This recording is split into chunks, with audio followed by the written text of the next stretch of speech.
May this project not only entertain but also inspire and touch the hearts of many. Give us the strength to overcome challenges and the wisdom to make decisions that honor your purpose.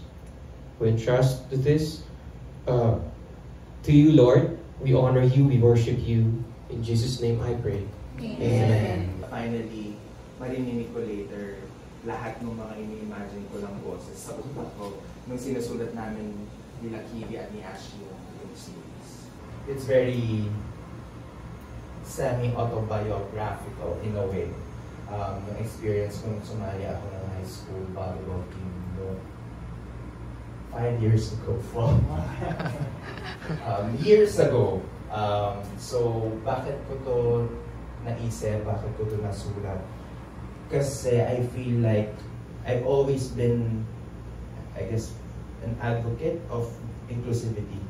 I do believe that regardless of your gender preference or identity, straight, LGBTQIA+, ang gusto ko lang naman sabihin is we're all human beings, we're all equals, and I feel like everybody is deserving to like get to know each other and be like, and can work as a team. And that is why mahalaga din sa akin yung connection with everybody, ng mga characters and at the same time working with everybody else. We have Sean Tristan as Jared. We have Dylan Intoralde as Ethan. We have Sky Kizan as Michelle. We have Miss Nance Rolalos, Diamond. We have Jun Himendong as Kidlat. We have Dom Gonzalez as Hans. We have River Joseph as Parker. We have Andy Abaya as Sina. We have Ring Samar as Olivia. And we have Dinsoy as So how do you feel? Kakausap lang natin ng audition. Sabi mo, you're manifesting this and right now, ayun na nga, ikaw na nga. So, well, sobrang siyempre maraming sa Star Magic, sa I1, PFC for giving me the chance, and of course to Direct Ivan. Very, very, very excited, very motivated, very determined. Gawin talaga ang best ko dito. I'm super excited. Alam ko tumawag si Derek Lawrence sa'yo, diba? After, at saan ka nung tumawag siya? Actually, nasa I1 as a taping po. Pinull out po sa taping. Kasi may ini-interview kami, tapos pinull out po ako ni Miss DJ. Sabi niya, uy, tinatawag ka ni Derek Lawrence. Sa isip-isip ko, sabi ko, yung ginawa ko, pinull out ako sa taping yun ha. So, sobrang kinakabahan talaga ako nung nakita si Derek Lawrence. Tapos yung unang tanong niya sa akin, sabi niya sa akin, Emilio, ipapahiya mo ba ako? Sabi ko, Derek, ano naman? Sabi niya, handa ka na ba? Papayat daw. Handa ka na ba? Sabi ko, of course, Derek. Sabi niya, oh, sige. Kasi kagabi po niya kasi si Sir Riley. Sabi niya, oh, Riley, okay na yan. Sabi ko, ano okay na yan, Derek? Ano, ayaw mo ng trabaho? Sabi ko, Derek, siyempre gusto ko. Sabi niya, oh, maganda. So, grabe. Siyempre, sobrang saya talaga na binigyan ng chance. Kasi alam ko, hindi po lahat niya bibigyan ng opportunity. So, papahalagaan ko po ito. Talagang pagtatanawin. Curious ako because of course after this show, may mag-ship sa inyo ni Rain, may mag-ship din sa inyo ni Tristan. First time mo bang magkaroon ng parang sort of parang love team sa isang series? Ever? So anong expectations mo or anong preparation mo or anong... Well, wala namang expectations. I think preparation is more of my focus. And ang gagawin ko lang po is pagtatabuhan ko yung script, iintindihin ko po yung character ko, at syempre gagawin ko po ang best sa show.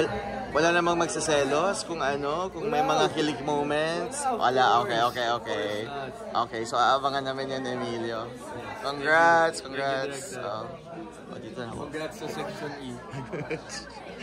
Ayan siya. Congrats! Ikaw si Jared, how do you feel? Overwhelmed, excited. So, ready na ako and I'm so excited to give life sa character ni Jared. Is this your first sort of lead role sa isang series? Yeah. Yes, first. And you auditioned for this, right? Yeah. So, anong pressure sa'yo? May pressure ba na naramdaman? Or... Yes, may pressure, but pressure is good.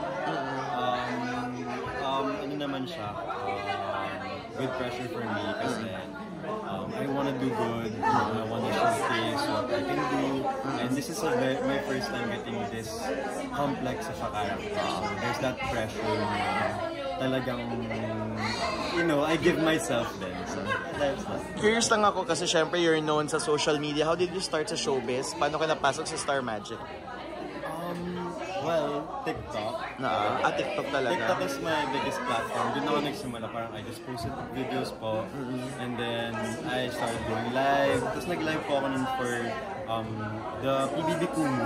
Yeah. I think doon kita unang na-notice. Yes, PBB Kumu. And then na-discover po ako doon ng manager ko ni Derek. And then gumawa po kami ng short film. Then yun, nakita na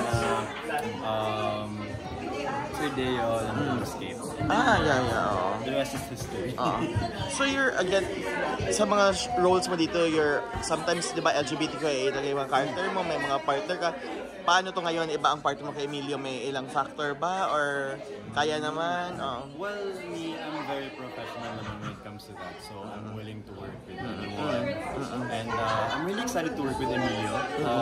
For me naman, wala naman ilang factor. We got to work together before sa Permesa Grande. So magkakilala na talaga.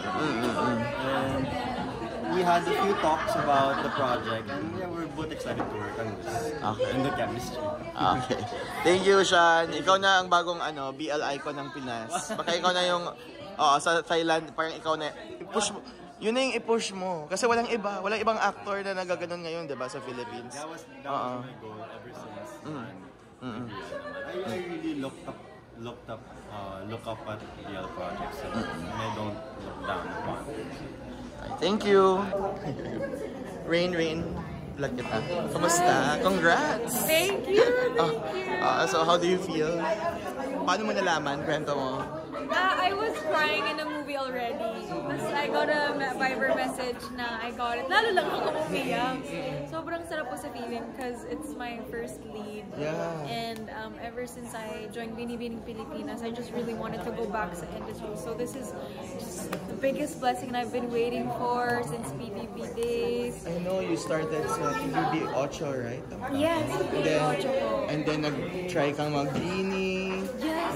Yeah, so finally, after many years, you got this. Yes, seriously. So you worked hard for this, obviously. So, anong preparation mo for it?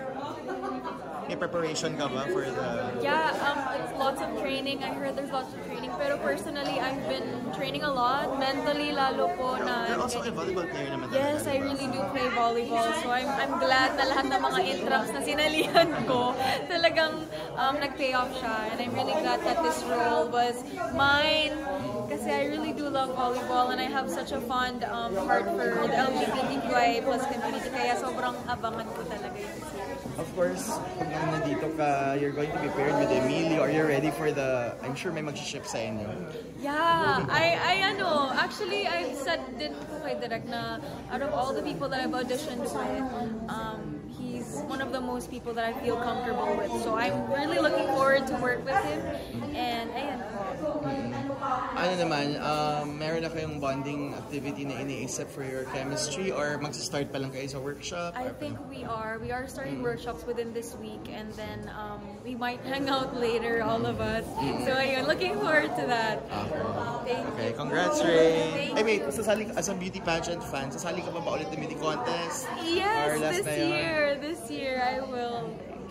No. Okay. Not yet.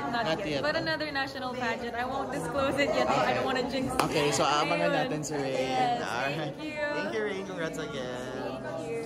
Of course, from Sparks Camp. Si Bong Gonzalez representing Sparks Camp. Documentation. Oo.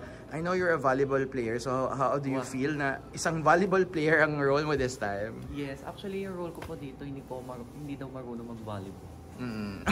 Mahirap pala. Oo nga pala. Alam ko pala, sumali ka lang sa volleyball tapos I'll try to fit in. As someone madaldal, mahirap ba yung character na parang pitch perfect na hindi nagsasalita? Actually, kasi talaga ako, introvert talaga ako. Pala. Pero if, let's see na lang kung ano magiging atake ng character. Kumusta ka na pala in your personal life? May love life. May love life ka? May love life ka ngayon? I don't have 8 years na. Seryoso? Yes, until now. Bakit? hindi ako naniniwala kasi syempre after Sparks Camp, ang daming may curious sa'yo. I'm sure ang daming nagpaparinig. Si Miggy nga nakakuha eh. Yun na nga, I'm so happy for. So, ano bang hanap mo talaga sa isang guy? Oh, connected pa rin naman sa show kasi BL, may pagka-BL naman ang show. Hanap ko po outside spiker. Outside spiker. Hindi, hanap ko talaga yung alagaan ako din. Ay, oo, kasi yung story ng show na to, di ba, parang baklang volleyball player na in love sa straight na fellow athlete. I know varsity ka din sa Ateneo, sa lawn tennis. May experience ka bang ganun back in high school or college na medyo na-fall ka sa isang athlete na straight? Yes.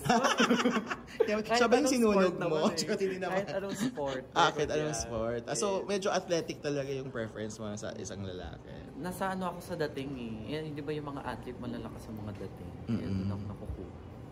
Malakas ang dating. Kaya kung bet din ako ng mga malalakas ang dating, go!